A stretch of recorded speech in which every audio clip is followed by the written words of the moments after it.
It's my feel-good breakfast show. Welcome back to the Culinary Hotline. Bling! Ting, ting, ting!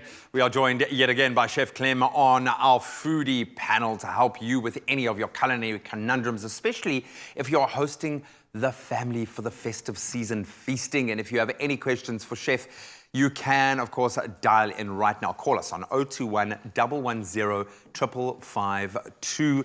We've had a ton of great questions come through. Thank you so much. But I'm going to focus first on more of the veggies. I think, you know, we've obviously discussed kind of, you know, carrots and how you can really dress them up. You can have them kind of al dente. You can have them kind of somewhat net as they are, how you can prepare them. I love the candied carrot option. Let's talk about green beans. Nice and accessible, inexpensive. What's a great way to prepare green beans for the Christmas table? What I love about green beans is the fact that, just like carrots, if you know how to prepare them well, it's so rewarding. You don't need to spend so much money on like fancy ingredients. It's simple ingredients, and they don't need a lot of cooking. That's the thing about vegetables. We're so used to seeing green beans being grey beans. That's how I was going to say, because it can go horribly wrong with it can. So the first thing you want to do, and again, green beans you can eat raw. Yeah. So if you want to add them raw to a salad, I would definitely, because they're quite fibrous, I would definitely recommend like just slicing them up a little bit. Let's first talk about the green bean, the anatomy of the green bean. The tops you always want to take off. That's so woody. You'll be chewing for days. So that comes off. And then the tail you can leave on. Okay. All right? I mean, do you take the tail off? No. No, I don't. I think it's great. So what you do is, if you are going to serve them raw, just like on a diagonal, just to break it up a little bit. Okay. And they are so sweet and delicious, but what I love is they love robust flavors. If you want to add that to a salad with some, I won't say coriander, but coriander, and a little bit of soy sauce, a little bit of ginger, a little bit of chili, just like give it a second to kind of marinate in that sauce. It's so delicious. It sings. It's so good. Also, if you're having a sushi craving, and you know, you really want to just get that little sushi fix, that works so well. The crunch and the soy sauce, you'll be sorted. Perfect. Okay. Nice. I like that. So I showed you now how to take the tops off, and the easier way is just to line them all up instead of doing one by one. Because again, working in restaurants, that's your job. And if you're spending 2 hours every day, 9 hours. Yeah, it's hectic. So what I do is, let me pop it there for a second. All I do is I just line them up. Obviously get all the tops in line, and then just take that off. Perfect. That's all you need to do. If they are a little dirty, because believe it or not, they come from the ground, a simple rinse. Just a little rinse to get any dirt off them, and that's all you need. So what I want to do for these is I want to steam them. Steaming is really great. Hang on a second. Wow, okay. Lid back on. Hello? Hi, can you hear me? I can hear you. Who am I speaking to? Is this Omalelo? Yes, it is. You've got Graham and Clem here on the line. Great to connect with you in this festive season. What's your culinary conundrum for Chef Clem? I just wanted to ask, how do you make the perfect pancake?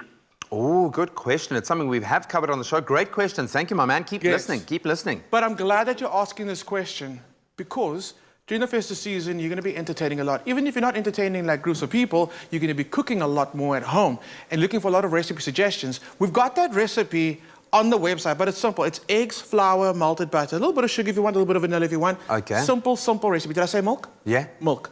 Okay. Here's my tip.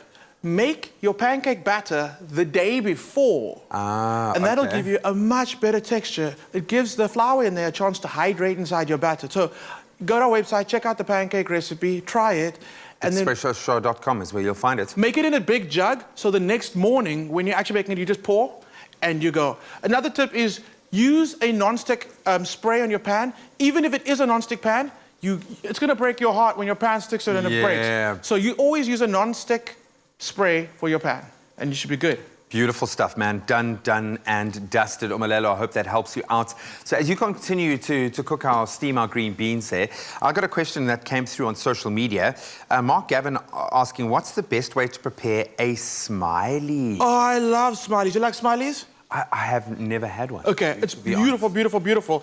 Okay, before I answer that question, I've added my green beans on my carrots to a steamer, and the reason I cut my carrots like this is because I want it to be the same size or as close to the same size as the green beans, so they can cook the same time. That's going to steam, that's going to stay super vibrant, orange and green. It's going to be beautiful. Okay, Smiley. Love smileys. Here's the thing. You often see people finishing it off on the braai.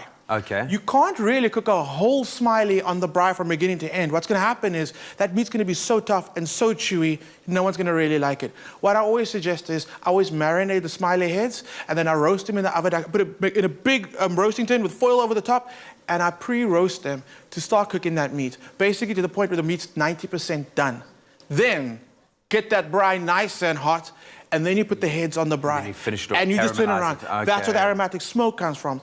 And I really like it because it's inexpensive, and it's kind of like a showpiece. If I go to someone's house for dinner and there's Smiley on the table, Smiley, it's special. Wow. It's a showstopper, so It's to a speak. showstopper. Just very quickly, a question came in from Jennifer, and she was asking, she's got fruit mince that's expired. Can she still use it? 100%. Really? The good thing about you're talking about the fruit mixture. Yeah. The thing about that is during the drying process, all the moisture is taken out and the sugar level is concentrated. Once the moisture is taken out, that's what normally causes your food to spoil.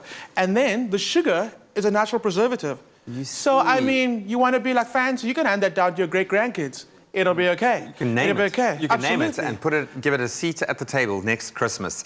Buddy, thank you so much. You've outdone yourself. I think our Christmas sides have never looked as good. I think, unfortunately, all the time we have for now on our culinary hotline, but make sure to get your questions in on our social media platforms or give us a call on 021 110 5552. We will be answering more of your questions in next week's Culinary Hotline. Bling! Ting, ting, ting! ting.